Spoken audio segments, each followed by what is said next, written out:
하나님 말씀 앞에 서게 되어 여러분 모두 주의 이름으로 축복합니다. 하나님 말씀은 나훔서, 오늘부터 나훔을 같이 봅니다. 나훔 1장 2절입니다. 여호와는 질투하시며 보복하시는 하나님이시니라. 여호와는 보복하시며 진노하시되 자기를 거스리는 자에게 여호와는 보복하시며 자기를 대적하는 자에게 진노를 품으시며. 아멘. 오늘은 하나님의 분노라는 주제로 말씀을 같이 나누도록 하겠습니다. 이 하나님의 진노라고 그렇게 제목을 잡기가 참 어려운데, 그러나 이 진노는 죄에 대한 진노요, 공의에 대한 하나님의 심판에 대한 진노이기 때문에 우리는 이 말씀을 이 1장이 그 내용을 반복하고 있기 때문에 알아야 될 필요가 있어요. 그래서 선지서 이 나훔이라고 하는 내용을 보면 3장으로 되어 있어요. 그래서 나훔이란 뜻은 위로, 이 위로라고 하는 뜻을 가지고 있는 선지자. 그리고 1절에 보니까 니느웨에 대한 경고, 곧 엘고스 사람 나훔의 묵시의 글이라 라고 그렇게 1절을 열고 있습니다. 니느웨 곧 아시리아의 수도 사네립 왕이 700년경에 니느웨를 수도로 그렇게 정하였고, 아시리아, 성경에는 아수르라고 되어 있는 그 나라는 세계 최초의 세계 제국이라 그렇게 부르고 있어요. 한 나라를 말하는 것이 아니라 여러 나라를 정복하고 큰 나라를 제국이라 그렇게 하는 것처럼 그런 전쟁을 많이 하게 됨으로써 통일 제국을 이루었던 그런 나라를 말하는 거예요. 아시리아의 그 수도 니느웨에 대한 경고, 심판, 그런 내용으로, 그래서 이 나훔은 아시리아의 수도 니느웨, 곧 아시리아에 대한 심판이라는 그 글로 우리에게 알려져 있습니다. 그리고 그의 지명은 엘고스 사람 나훔의 묵시의 글이라 라고 그렇게 했는데, 엘고스 지역은 우리가 알지를 지금 못해요. 많은 성경 신학자들이 이야기를 하고 또 찾고 해도 그 지역을 정확하게 알지를 못한, 그러니까 아주 작은 그런 마을이었던 것 같다라고 그렇게 하고 있고, 이 나훔이라는 것을 다른 사람들은 이 가버나움에서, 그 가버나움이 나훔의 마을 그런 뜻인데 그 지역일지라고 모르는 그런 추측을 할 뿐이에요. 그래서 가버나움, 위로의 마을 그런 뜻이고, 나훔의 마을 그런 말인데, 이것은 그냥 이 의미에서 나타난 것이지 확실하지는 않습니다. 이 나훔의 주제는 니느웨, 아시리아의 심판, 우리는 들어보았죠. 이미 이 나훔보다 한 100여 년 전에 앞서서 요나 선지자, 요나에게, 아미떼 아들 요나에게 여호와의 말씀이 임하니라 라고 그렇게 해서 그 니느웨에 가서 40일이 지나면 이 성이 무너진다 라고 그렇게 외쳤더니, 니느웨의 성이 무너지기를 바랐던 요나에게 전혀 다르게 백성들부터 왕까지 전부 다 회개함으로써 심판이 임하지 않았고, 그리고 그 뒤로 하나님께서 구원을 베푸셔서 좌우를 분별하지 못한 자가 12만 명이 된다라고 그렇게 표현하심으로써 이 요나를 하나님이 꾸짖었던 내용을 우리가 알게 되죠.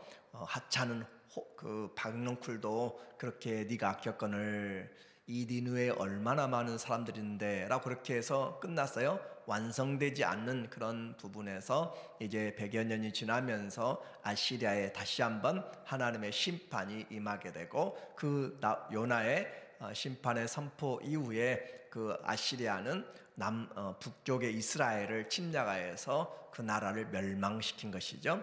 그런 시간들이 지나고 나서 이제 다시 나훔을 통하여서 이 니느웨의 심판이 선포되는데, 주제는 니느웨의 심판, 그리고 또 같이 유다의 구원이란 것이 딸막짤막하게 나타나고 있어요.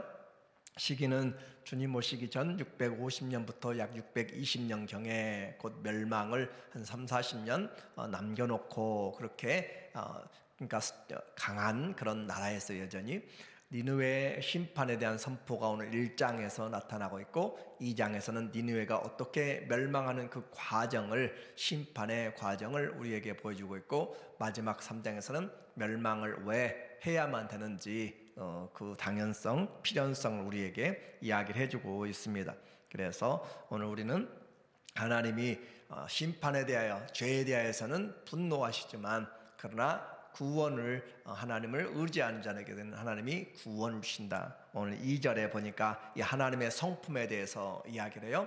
여호와는 질투하시며 보복하시는 하나님이라.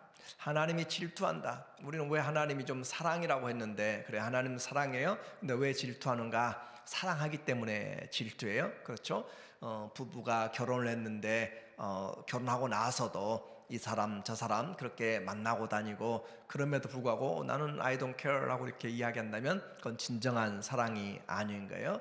사랑은 우리에게 헌신을 이야기하는 것이죠. 그래서 하나님은 질투하신다라는 걸 통하여서 하나님과의 관계를 우리에게 분명하게 말씀해주고 있고, 내가 네게 장가들어, 하나님은 이스라엘과 결혼이라고 하는 그런 주제를 가지고 그 이스라엘과 함께 언약을 맺었다라고 표현을 하고 있어요. 호세아가 말하는 거죠. 보복하시는 하나님이라. 자, 하나님이 보복한다라고 하는 그런 표현들을 우리는 들으면서 좀 생각을 해봐야 돼요. 여호와는 보복하시며 진노하시되 자기를 거스리는 자에게 여호와는 보복하시며. 그래서 이 2절에서만 그렇게 3번씩 보복한다. 그것은 하나님이 누구에게 하는가라는 것을 잘 봐야 돼요. 자기를 거스르는 자에게, 그렇죠?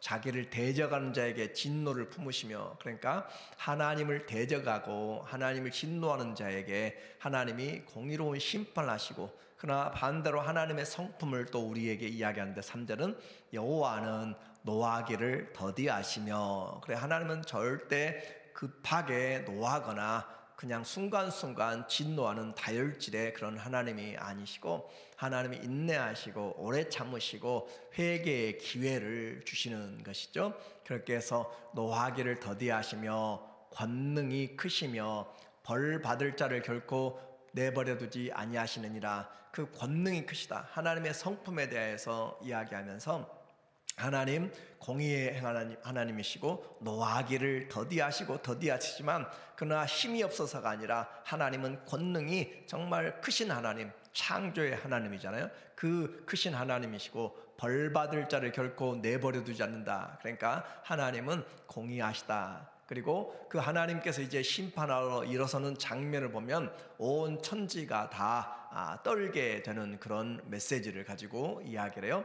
여호와의 길은, 앞에 다시 넘겨주면, 여호와의 길은 회오리 바람과 광풍에 있고 구름은 그의 발에 티끌이로다 라고 그렇게 이야기해요. 여호와의 길, 하나님의 길이 회오리 바람과 같다. 하나님이 회오리 바람, 요즘 토네이도 여러분 보시잖아요. 다 쓸고 지나가면서 사람까지 그렇게 삼켜버리는 회오리 바람 같고, 광풍에 있고 구름은 그의 발에 티끌이로다. 이 우주에서 찍어놓은 그런 허리케인이나 태풍의 모습을 보면 태풍의 눈이 보이면서 그 커다란 것들이 보이는데, 그런 표현들이 바로 하나님이 발로 먼지를 털어버리시면 바로 그런 모습이 이 회오리 바람과 태풍과 그와 같이 일어나는 것으로 그렇게 말하고 있는 것이죠.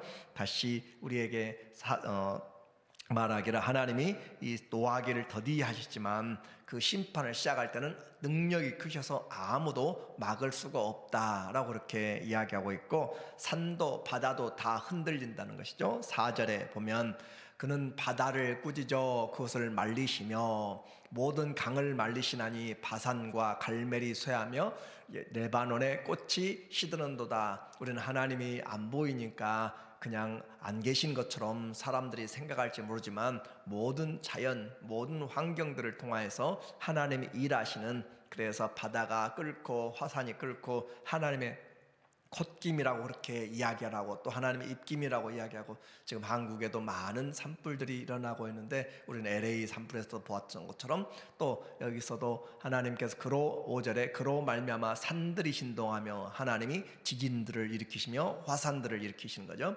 진동하며 작은 산들이 녹고 그 앞에서는 하나님 앞에서는 땅 곧 세계와 그 가운데에 있는 모든 것들이 솟아오른도다. 그러니까 하나님이 진노하시고 심판을 하실 때는 아무도 막을 수가 없다. 우리는 이 시대의 과학이 발전하고 로봇을 만들고 무엇을 해도 이 대자연의 하나님 앞에서 아무것도 하지 못하는 무능한 존재인 것들을 보게 만든 것이에요.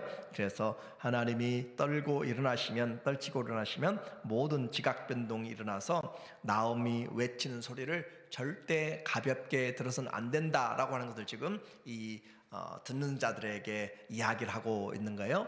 6절에 말하기를 누가 능히 그의 분노 앞에 서며 누가 능히 그의 진노를 감당하랴. 그러니까 하나님의 진노 앞에 서지 말라라고 하는 것이고, 누구에게 진노한다고 했어요? 하나님을 대적하는 자에게. 하나님을 대적하는 자에게. 그래서 그의 진노가 불처럼 쏟아지니 그 하나님이 불처럼 쏟아 내리시고 그로 말미암아 바위들이 깨지는도다. 이것은 요한계시록에서도 가서도 하나님이 심판하실 때 모든 산들이 무너지며 그리고 많은 심판들이 임할 때 산들이 차라리 자기에게 그 여호와의 어린 양의 진노에서 그 얼굴을 우리에게 가려달라고 산들에게 이야기하는 것을 통하여 얼마나 하나님의 심판이 분명한가라는 것을 알려주고 있고, 그런데 우리에게 반대로 하나님은 의뢰하는 자에게 7절에 자기 여호와는 선하시며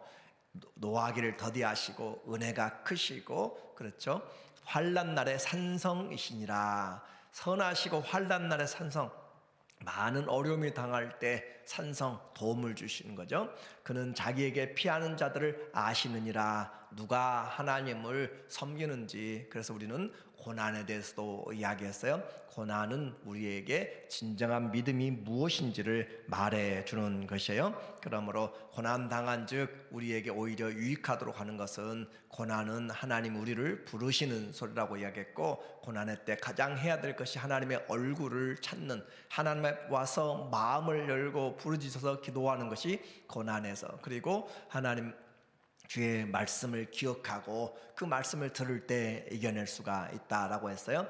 자기에게 피하는 자들을 아시느니라. 하나님이 아시기 때문에 환난 당할 때도 심판 중에도 긍휼을 베푸시는 그 하나님께 나오면 우리는 구원의 은혜를 입게 돼요. 그래서 우리에게 하나님은 우리의 반석이시오 요새시오 피난처시오 환난 내는 만날 큰 도움이시라 라고, 누구든지 주의 이름을 부르는 자는 하나님의 은혜와 구원의 은혜를 주님은 열어놓고 있는 것이죠. 이제 유다의 구원을 이야기해요. 전체적으로 이 나홈은 아시리아에 대한 또 니느웨에 대한 심판이지만 그 중간중간에 하나님이 이 악한 자들에게는 심판이지만 믿는 자들에게는 구원이다라는 그런 것을 우리에게 말씀해 주는 거예요. 12절에 보면 여호와께서 이같이 말씀하시기를 그들이 비록 강하고 많을지라도, 이 니느웨가 아주 강하고 많을지라도 반드시 멸절을 당하리니 그가 없어지리라. 내가 전에는 너를 괴롭혔으나, 유대에 대해서 이제 남아있는 유대에 대해서 하는 말이죠.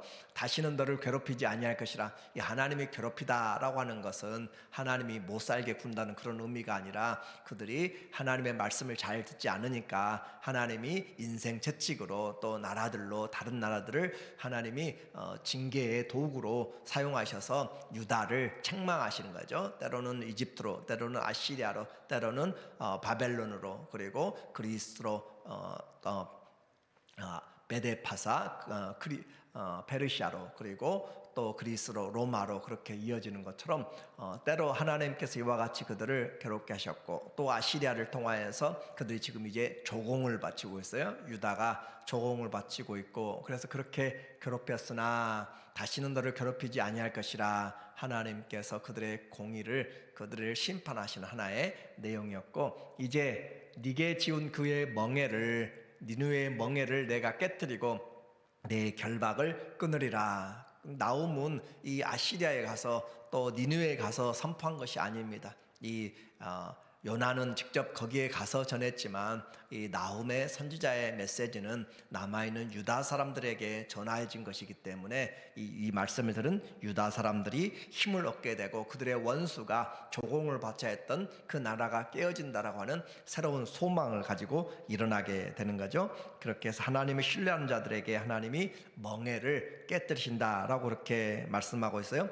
심판받을 때는 그 나라만 심판받는 것이 아니라 그 나라의 중심에 있는 영적인 세계죠. 신들에게, 우상들에게 심판하시는 거. 14절에 보니까 나 여호와가 네게 대하여 명령하나니 내 이름이 다시는 전파되지 않을 것이라. 이 니느웨의 멸망을 말해요. 내가 내 신들의 집에서 새긴 우상과 부은 우상을 멸절하여 내 무덤을 준비하리니 이는 내가 쓸모없게 되었습니다. 하나님이 무덤을 지금 예비하셨다는 거죠. 무덤을 예비하셔가지고 이미 그에게 들어갈 자리를 예비해 놓고 하나님이 하신다라고 하는 거예요. 그래서 이와 같이 우리의 보이는 싸움이 아니라 그 뒤에 있는 영적인 존재들, 또 이와 같은 것은 출애굽 당시에도 이야기했어요. 하나님이 이집트를 심판하실 때 그 이집트의 그 보이는 세력만이 아니라 그들이 섬기고 있는 우상들에 대한 심판이었던 것을 말하는 거죠.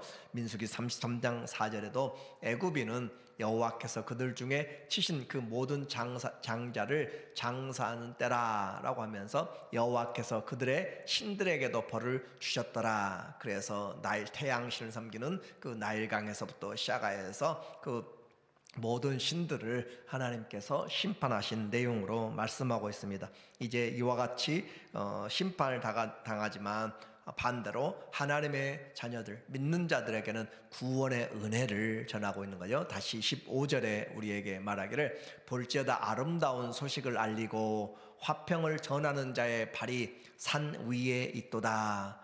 유다야 내 절기를 지키고 내 서원을 갚을지어다. 악인이 진멸되었으니 그가 다시는 내 가운데로 통행하지 아니하리로다 하시니라. 그래서 하나님은 지금 아시리아의 심판보다 더 중요한 것은 유다의 구원을 지금 가지고 있는 거예요. 세상의 지금 심판보다 하나님 더 중요하게 생각한 것은 하나님을 찾는 자들의 구원이 목적이다라고 하는 것이에요. 이렇게 해서 하나님이 지금 아름다운 소식을 전하는 이 사람들의 발, 이것이 바로 복음이라고 했잖아요. 복된 소식, 유앙겔리온, 하나님이 우리에게 복음의 은혜를 주셔서 이제 이 나훔이 전하고 있는 이 시대에 아직 아시리아는 강대한, 그때까지는 여전히 최고의 강대한 나라입니다.